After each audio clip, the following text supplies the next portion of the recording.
Gagamitin po ba yan sa pagpa-file ng panibagong petition or any rejoinder sa Supreme Court? Well, una-una, we cannot file a new petition anymore, no? Kasi may pending na tayong petition. But if you're asking us if what we've seen so far from the committee hearings actually support what we had stated in that petition, I think we're not naive, di ba? We have observed what's been happening sa committee hearings, pati yung pagpapalabas ng iba't ibang subpina para kumuha ng mga sinasabi nilang ebidensya, kahit ang mga ito ay hindi naman bahagi ng dalawang impeachment complaints na sinasabi nila ay under preliminary investigation, di ba? In fact, it's probably important to tell you now that maging yung supplemental affidavit ni Mr. Madriaga, yung AMLAC report, yung affidavit ni former Senator Trillanes, and all those other evidence that they were able to obtain na after final yung impeachment complaint, wala kaming kopya niyan bago yan ibinahagi sa komite. Kasi nga, hindi siya kasama ng impeachment complaint. Pati yung notice or yung decision ng COA on the appeal of the Vice President at ng ibang respondents doon sa confidential funds. Bigla na lamang doon sa komite, sinabi na denied na, no? Which, that's fine. Kung sinabi nila sa unang hearing, April 14, am I right? April 14, na wala na deny na yung appeal ng Vice President, and I think you've seen some of the personalities na they were claiming, final na ba yan? Of course, hindi final. I think alam naman yan ng komite na hindi yan final. Alam din yan ng COA na hindi pa yan final. In fact, I can recall. Sa akin tol, isa ko sa Banateros Vloggers tol eh. Oo nga, isa sa mga Banateros vloggers. Kasi di ba Banateros Brothers, kami yon. Sila Banateros Vloggers. Yan, ayun, alam nyo na kasi fake news daw ako eh. May nag-comment kasi sa video natin tol, fake news daw ako. AI lang yung kasama mo, hindi yan si Jay Guevara, sabi nga nun. Yan kitang-kita nyo yun Yan ang Banatero, walang inuurungan. Pag tama palakpakan, pag mali ay babanatan. Yan ang Banateros, boses ng ordinaryong Pilipino. Banateros ay walang makakaawan, walang inuurungan. Mag-conduct ng trial o para sagutin at magbigay kami ng ang ebidensya, ang Vice Presidente, ay hindi sa Committee on Justice. Ito ay before the impeachment court. Ibig sabihin sa Senado. Hindi naman ito I think this is something important that we all need to understand. Hindi maaari na sinasabi lang natin, dapat dito kayo sa komite, Kasi kailangan lang natin basahin ang konstitusyon. Sino ba ang impeachment court? Ito ba ang Committee on Justice? Hindi. Ito ba ang House of Representatives? Hindi rin. So sino? According to the Constitution, ang impeachment court, if that even will be constituted, ay ang Senado. So, ang ibig kong sabihin, the defense and the Vice President are ready to respond in detail, again, before the proper forum, and during a fair trial. Last na lang po on my end. Ito po, naungkat din po ito dun sa hearings, yung sinasabing return, yung papabalik ng mga sinasabing confidential funds na according to sa Commission Auditor. But what's your take po doon? I mean, ano pong reaction po ng defense team sa paglalabas ng mga dokumento na ito regarding sa confidential funds? Thank you, Red. I think you're referring to the decision of the Commission proper. I'll be very candid. Nandun ako sa hearing na yun di ba? Kung napapansin nyo, sumisilip nga ako sa phone ni Attorney Camora. Kasi, nagulat ako, the Office of the Vice President or the persons that are accountable, allegedly, doon sa ND, hindi pa sila naservan ng copy nung ND bago in-announce yung decision na yon. In fact, hanggang ngayon, wala pa rin kaming natatanggap. Ang natatanggap pa lang namin ay syempre yung galing sa House na binibigay nila sa amin. Pero yung mismong from COA itself, and I keep on checking with the accountable officers named in that decision, kung nakuha na nila, or kami bilang councils, wala pa rin kaming natatanggap actually. Now, ngayon, pagdating sa restitution, hindi pa po panahon para pag-usapan ang restitution because hindi pa po final yung decision na yan. Let me clarify that. After a decision is rendered by the commission proper that is adverse, in this case, to the accountable officers of the OBP, meron pa pong 30-day period within which we can file an MR or we can, or actually, upon denial of the MR or motion for reconsideration, we will go up to the Supreme Court based on Rule 64 of the Rules of Court. At yan po ay nasa COA rules mismo. So we just wanted to clarify para lang klaro tayo lahat dito. The commission proper has decided, yes, wala pa kaming kopya. And secondly, hindi pa po final yan dahil may remedies pa po ang mga officials ng OVP. Again, motion for reconsideration within 30 days. And then, upon denial, kung ano man ang balanse ng 30-day period na yon, ay maaari pa kaming umakyat sa Supreme Court on Rule 64. At doon lang po sa desisyon ng Supreme Court, magiging final itong disallowance na ito. Ms. Marisol Abdurrahman of GMA News. Without necessarily going into details, like how would you explain yung actually medyo nakakagulat itong more than 600 suspicious transactions at pinimension yung almost 7 billion na amount na binanggit. Like, sa part ng defense team, like, without necessarily going into details, like, how would you address yung allegations sa Yes. kahapon? I'll just stick with the facts, Kasi nga ayaw nating parang nagdedebate tayo sa media, di ba? So we'll just stick with the facts. Ano po ba ang suspicious transaction report? Ang laman po niyan ay suspicious transactions. Ang ibig po sabihin, suspicious transactions does not equate to any wrongdoing or unlawful activity. Perhaps the bank thought or tagged it as suspicious, so umakyat sa AMLAC, nagkaroon ng suspicious transaction report.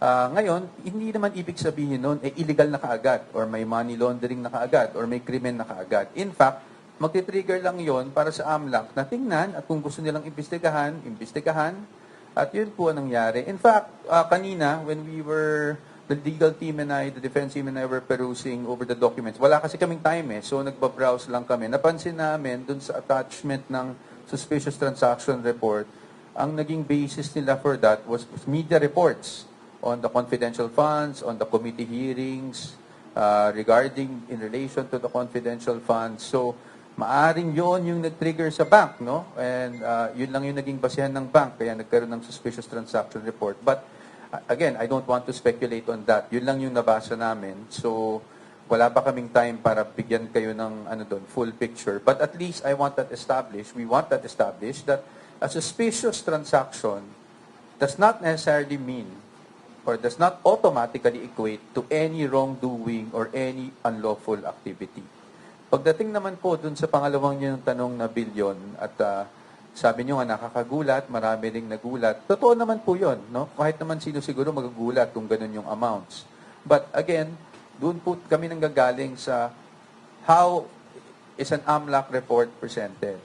Diba? It is the aggregate of all, ang tawag nga nila ay inflows and outflows. So, lahat ng deposit, lahat ng withdrawal, ina-add nilang lahat yon. At least yun yung posisyon namin, pananaw namin, o pagkakaintindi namin sa reports ng AMLAC, na ina-add lang nila lahat yun over a span of 18 years. So it doesn't give us a clear picture kung magkano ba talaga yung pera na nasa bangko. Kasi kung meron kang 5,000, 20,000 na dinideposit mo kada buwan, wini-withdraw mo, etc., etc., pag pag ina-add mo yung lahat over a span of 18 years, talagang magiging malaki yung amount, magiging bloated, no? And that is why we're saying that these things, no, we just have to be very cautious on how we look at it. Again, I'm not saying na mali yung report ng AMLAC. Wala kaming sinasabing ganyan. What we're saying is we have to be cautious on how to take those figures that were being given out yesterday. And as you know, the Vice President in her statement already denied, all these things na may ganun siyang kalaking pera na pumasok sa kanyang bangko at any point in time. Okay. Sir, the hearing kahapon may mga congressmen na nag-raise ng concern na the committee might be violating laws. Pero as the defense team of the Vice President, you think rights of the committee were violated? If so, ano ang specifically? Ako sa ngayon, if I can be honest with you, hindi ko muna didiretso yung sagutin yan. Of course, we have our own position and you'll know it at the proper time. Attorney, habol ko lang. Nasa kanila po yung box ng BIR. Any legal move? Kasi we understand parang doon sa bubata from BIR to withdraw, but the committee refused to do it. So, anong plano po ng defense team? Kasi they are still in possession of their box. Well, I think it was clear from the BIR's position itself, no? The commissioner during the transmittal even mentioned the confidentiality of all these returns, specifically I think Section 270, if I'm not mistaken, of the tax code, no? So nilatag na naman niya yon, no? And in fact, dun sa transmittal, when we saw it, nakasulat doon, it can be given as long as it's in executive session and by request by Congress and in aid of legislation, which this is not, no? Hindi to in aid of legislation. So kami naman, we'll just monitor the developments and syempre bilang abogado, kung makikita namin na violate yung rights ng aming kliyente, we will have to do everything to protect, the rights of the Vice President. Attorney Sheila, you wanted to add, no?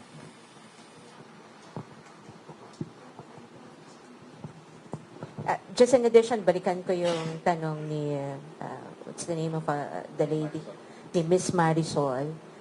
With respect dun sa sinabi niya na kagulat-gulat daw, marahil, no, kamangha-mangha na bilang ng salapi na sinabi o binanggit kahapon sa Committee on Justice. Pero I think what we also need to remember is, despite the alleged amount that were presented yesterday, doon sa sinasabi nila na AMLAC reports, ng SDRs, CTRs, etc. Walang kahit ano na sinabi rin ang AMLAC that any of these SDRs or transactions was linked to any unlawful activity. Yun ang dapat na malinaw.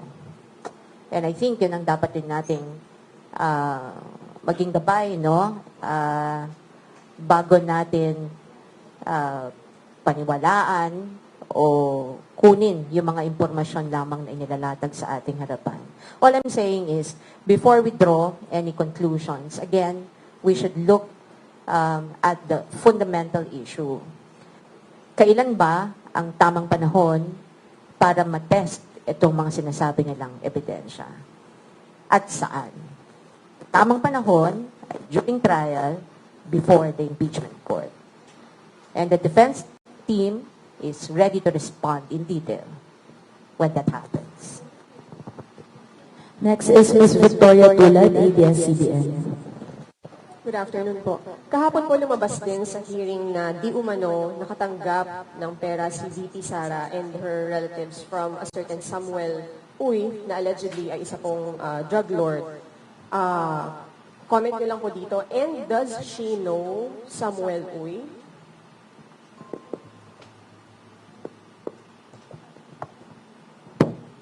Yeah. Thank you, Victoria. As to her personally knowing Samuel Uy, hindi namin napag-usapan pa. But with, I think it's open, it's public information naman na kaibigan talaga ni PRRD, si Samuel Uy. Now, as to the allegation of him being a drug lord, I think that's, I don't have the facts. That's merely an allegation, no? So we shouldn't conclude anything out of that. Again, unless proven in the court of law, I don't even want to go there and say alleged drug lord. Tsaka kawawa rin naman kasi yung tao, no, na nadadama yung pangalan. Pagdating dito sa mga perang na banggit kahapon, I think ang sabi ay manager's check. We have to note that ang nakasabi lang naman is a manager's check was allegedly nagpagawa ng manager's check, allegedly si Sammy Uy, wherein the recipients are the Vice President and ganito and who else. So, yun lang yung nakasulat no? Wala naman dun anything na natanggap talaga nila. And as you know, the Vice President already issued a statement denying that she had received any of these amounts of money that were presented yesterday. Now, again, we don't want to get into the details, but those checks, we're confident that we will be able to clarify everything and show the public kung ano talaga yung nangyari sa checks and kung meron man talaga, no, pagdating ng trial. And also, Attorney, si Committee on Justice Chair Luis Tro, sinabi naman po niya kanina sa isang interview na the evidence versus VP Sara surpassed threshold of probable cause for impeachment. Your comment on that? Well, I guess, again, with all due respect to Chairperson Luis Tro, no, I don't want to be debating with her, but it's being the chairperson of the Committee on Justice, sabi nila, yan nga ang trabaho nila, mag-determine ng probable cause with that statement. So I guess we know what her position is. So, and they put it to a vote. Again, nasa kanila naman yan, yung determination ng probable cause. If it so happens that talagang magkaroon ng determination of probable cause, this is given to plenary and transmitted, we will not anymore debate on what they did there, but we will just face them in the Senate. Of course, without waiving the petition that we filed before the Supreme Court regarding what we see as constitutional infirmities, no, dito sa mga proceedings na ito. Next is Mr. Jason Dubrico, SMNI. Hello, attorneys. Jason po ng SMNI. Sir, first question, dahil under po sa AMLA, banks are under po sa Section 9 ng AMLA, it provides po that SDRs and CDRs shall not be disclosed and are protected from public release. And this confidentiality po is reinforced by the bank secrecy law and related financial privacy laws. So, babalikan ko lang yung tanong, sir. Posible po bang may nalabag na batas ang AMLA at ang House Committee on Justice sa paglalantad po ng bank accounts ni VP Sara Duterte and Attorney Mans Carpio, and posible po ba na dadalhin rin po ninyo ang usapin na ito sa Korte Suprema if may nakita po kayong paglabag sa constitutional rights ni VP Sara? I think you said it yourself, no? Kung yun yung nilalaman ng batas, malinaw naman yung sinasabi ng batas, that those information are strictly confidential, cannot be disclosed, hindi ba? But we've seen otherwise from what happened before the committee hearing yesterday. Now, as to any actions that we plan to take or the personalities involved plan to take, that's something that I hope you understand we will not be able to disclose at this point. Just to add on, and just to emphasize, we are fully aware, in fact, that Section 8A, if I'm not mistaken, of the law as amended. No? Sir, second question, ano po ang panawagan po ninyo sa public? Kasi parang ang lumalabas po na lahat po ng mga sinasabi doon sa House Committee on Justice ay parang tinatanggap na katotohanan ng iilan. So ano po ang panawagan ninyo sa publiko sa gitna po ng usapin ngayon involving the Vice President? Siguro simple lang po talaga ang panawagan namin. No? Let's just be cautious doon sa mga lumalabas without saying that they're false because that's really not my point. I'm not saying false yung mga lumalabas. All I'm saying is we have to be cautious, especially with the way things are being presented. And ang panawagan namin is intayin nila kami. No? Intayin nila na kami naman ang magpresenta ng aming ebidensya para pabulaanan lahat ng mga lumalabas ngayon laban sa ating Vice Presidente. Sir, pahabol, last question. Kasi sinabi po ni Vice President Sara dun sa kanyang statement, isa sa mga nasa likod ng mga parada ng former Senator Trillanes is the sitting President. So, may magiging hakbang po ba ang defense team laban po sa Pangulo? I don't think we're I don't think we're at liberty to discuss things like that because kami we're just limited to the impeachment proceedings. So sa atin di kami magkokomento anything outside, especially of course if it relates to the president. Wala po kaming kinalaman diyan. Kami po ay dito lang po kami sa impeachment nakafocus. Ms. Nympha Ravelo, PZWB. Good afternoon po, attorneys. Question ko po una, sasagutin niyo ba o hindi na talaga sasagutin o i-refute yung pong mga lumabas na allegations sa House? Sasagutin po sa impeachment court. Doon po natin sasagutin lahat yon. Doon po naman ang tamang forum kung saan namin masasagot lahat ng yon.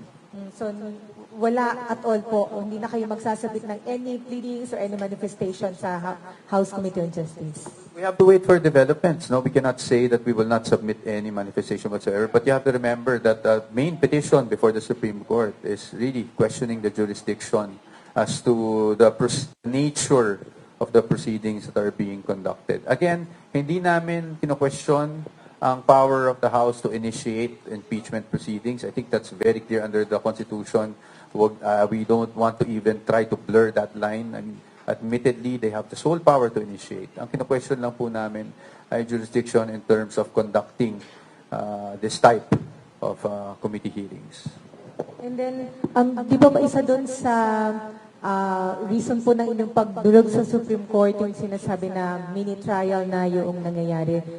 Napatibay po ba nung nangyari kahapon yung inyong argumento na yan at gagamitin po ba yan sa pagpa-file ng panibagong petition or any rejoinder sa Supreme Court?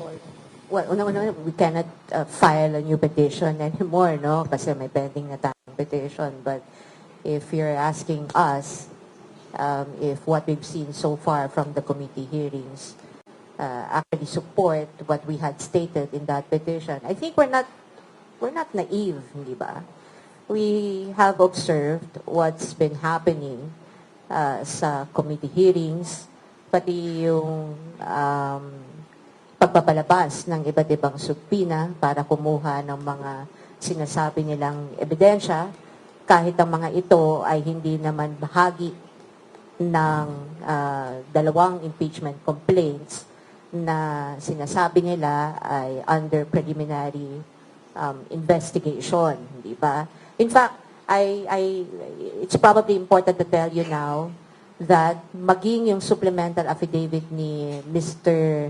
Madriaga, yung AMLAC report, yung affidavit ni former Senator Trillanes, and all those other evidence that they were able to obtain na after final yung impeachment complaint, wala kaming kopya niyan bago yan ibinahagi sa komite. Kasi nga, hindi siya kasama ng impeachment complaint. Pati yung notice or yung desisyon ng COA on the appeal of the Vice President at ng ibang respondents doon sa confidential funds. Bigla na lamang doon sa komite, sinabi na denied na, no? Which, that's fine. Kung sinabi nila sa unang hearing, April 14, am I right? April 14, na wala na deny na yung appeal ng Vice President. And I think you've seen some of the personalities na they were claiming, final na ba yan? Final na ba yan? Of course, hindi final. I think alam naman yan ng komite na hindi yan final. Alam din yan ng COA na hindi pa yan final. In fact, I can recall na sinabi ni Attorney Camora na meron pang remedyo. There's still a legal step that can be done by the respondents in that appeal to elevate it to the Supreme Court or to question the decision of the COA. So, hindi pinal. Kung ipipilit na pinal na yung COA decision na yan o yan ay maaari nang maging batayan para doon sa sinasabi nilang pagbabalik, restitution, etc., etc., mali yan. Mali. I mean, I invite you all have access to the internet. You will find na hindi yan pinal. At kung sino man magsasabi na pinal yan, ay hindi nagsasabi ng tama. Mr. Lance Mexico, Newswatch Plus. Ayun, salamat po. Natanong na rin ako kanina pero para lang po ma-clarify, pasensya na. Sa tingin niyo ba na na-violate ang mga karapatan ng Vice President dun sa pag-release ng mga information ng AMLAC at ng documents ng BIR kahit na hindi nabuksan yung sa BIR documents, and what do you intend to do about it? Same answer po.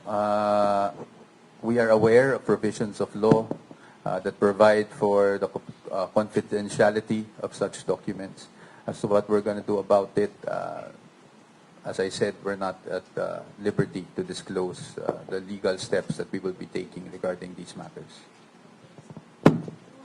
Mr. Lance Mexico, Newswatch. Good afternoon, sir. So, kanina po you've also explained kahit hindi masyadong detalyado na dun sa 6.7, it's probably aggregated, etc. Perhaps, sir, without going into detail lang din, what's the simple explanation dun po sa wala daw cash on bank and in hand si VP Sara from 2019 to 2024, and yung 3 years dun at least ay sakop nung kanyang termino bilang Vice President? Opo. Thank you for that question, Sir Lance. No, I guess the simple explanation in consultation with, of course, the client, because is she disclosed.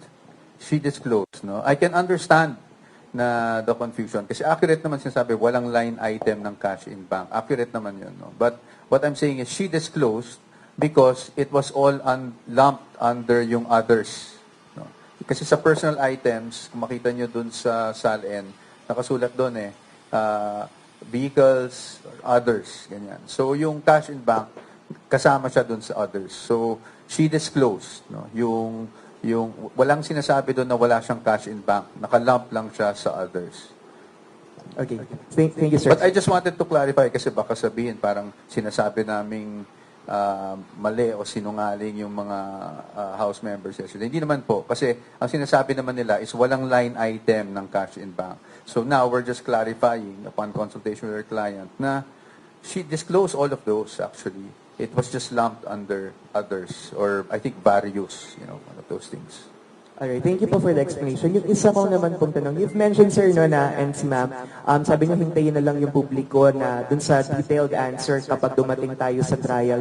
But sir, siguro, just in the scenario na walang probable cause or there's no trial na mangyayari sa Senate, even though may mga nagsasabi na ng mambabatas na may probable cause to move the impeachment proceedings or move the impeachment case, can the public still expect a detailed answer on these allegations and these financial records kahit po walang trial? Wala pa kasi tayo doon, so napakahirap sumagot. But this is partly also why we're here, diba? Because we all realize this is both a political and legal exercise, diba? It's a sui generis matter. Kaya nga, kahit kami, sa totoo lang, ayaw namin nagpapa-interview. In fact, ako, try talaga ako although kailangan, nagtatry akong umiwas sa inyo. Alam nyo yun, kasi minsan nakikiusap ako sa inyo na hindi mo na magpapa-interview because kami, we're more focused on the legal. Ayaw namin nung public debate. No? But in any case, we do understand that along with the legal, this is also a political matter. And that's why as much as I can, and the defense team can, we try to, oblige certain interview requests para lang ma-explain sa public generally. Para lang hindi magkaroon kaagad ng misconception dun sa mga nangyari. But we're too far from that.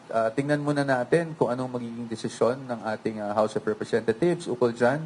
At kung magkaroon man ng, you never know, sabi nga ng Senate, they will start the trial forthwith kaagad pag umabot sa kanila itong articles of impeachment. So, pinaghahandaan talaga ng defense team yun sa ngayon. Lastly, Mr. Chad Gatchalian of Billionaire News Channel. Good afternoon po, attorneys.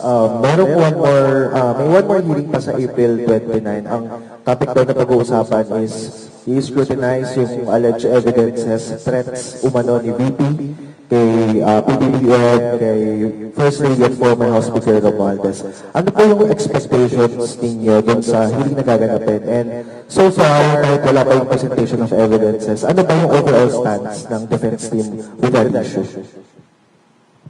Well, actually, the issue of grave threat is pending litigation. It's nasa DOJ yan, no? So we have already submitted our defenses there. Pagdating naman sa expectation namin sa hearing, honestly, mas maganda siguro itanong na lang sa members ng Justice Committee kasi wala talaga kaming alam no, kung ano yung mangyayari that day. Kami lang, handa lang, meron na kaming posisyon on the grave threat issue at obviously we cannot disclose that as of the moment, but you will see our position if ever this goes up to the Senate. I think malinaw naman na sa amin na kaya naming depensahan ng Vice Presidente ukol dyan sa nangyari yan. Siguro, last na po, if ever na napapaakyat itong sa Senate, gano'n confident yung defense team na mananalo kayo for VP Sara and bakit? Well, the defense team is not here to lose, hindi ba? So, binuo kami, we only have one target. It's not just to win, but actually to show the general public and the people of the Philippines na walang katiwalian, na walang katotohanan sa mga ikangay katiwalian na binabato sa ating Vice Presidente.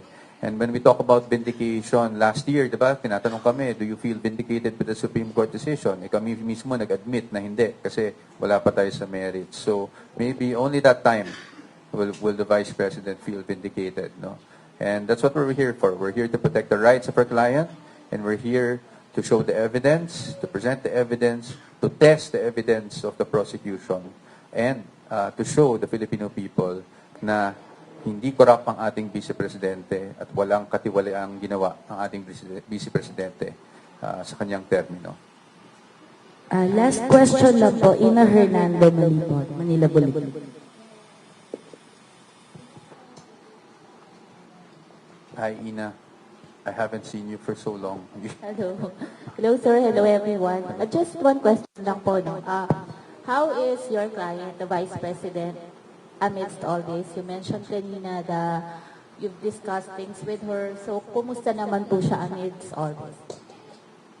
Business as usual, ang ating Vice Presidente. I really admire her strength no, throughout all this. It's been happening since, I think, 2023 na parati siyang may atake. So, and I've seen it up close when I was with her. So, kilala niyo naman ang Vice Presidente natin. She's just business as usual. She's going about her business, dito sa OVP. Sinisigurado lang niya na tuloy-tuloy ang mga proyekto ng OVP. At pagdating naman dito sa mga problemang legal, nandito naman ang defense team niya na binuo niya maaga pa para sigurado na siya na madedepensahan siya ng tama no, kung sakali mang umabot tayo sa impeachment trial. We thank our colleague from the media. Before we end, we invite the defense team to share any closing message. Siguro, hindi na po kami mag-closing message. Isang malaking pasasalamat na lang po sa inyong lahat. At isang paumanhin. Because in the next few days, I will really not give too many interviews. Pili lang po talaga. Not because of favoritism or anything like that, but because, as you know, again, we do not want to litigate this case in the media. We want to follow process. At pagdating sa media, it's really clarifications that we give. We respect yung pananaw both ng mga supporters natin and even those who are against us. So we don't want to engage in any debate with them. Clarification lang din po yung gagawin ko sa media in the next few days.